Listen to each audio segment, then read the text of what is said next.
Inagaw ni David ang Raba. Ika-20 kabanata.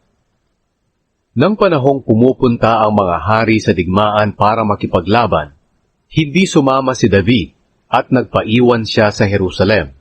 Si Joab ang nanguna sa mga sundalo sa pakikipaglaban. Winasak nila ang lupain ng mga Amonita at pinalibutan ang Raba hanggang sa malipol ito.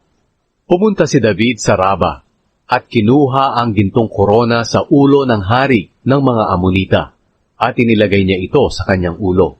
Ang bigat ng korona na may mamahaling bato ay 35 kilo.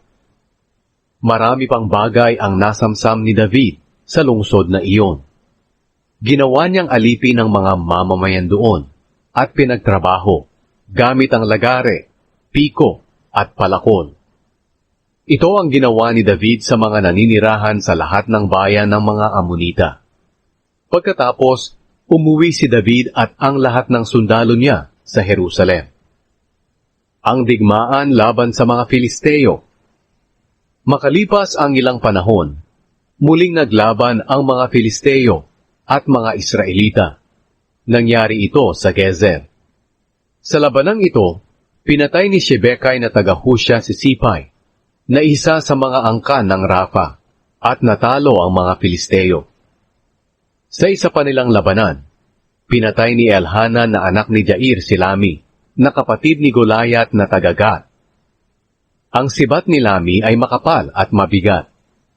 Muli pang naglaban ang mga Filisteo at mga Israelita. Nangyari ito sa Gat. Sa labanang ito, may isang tao na sobrang laki. May 6 na daliri sa mga kamay at paa niya. Isa rin siya sa mga angkan ng mga Rafa.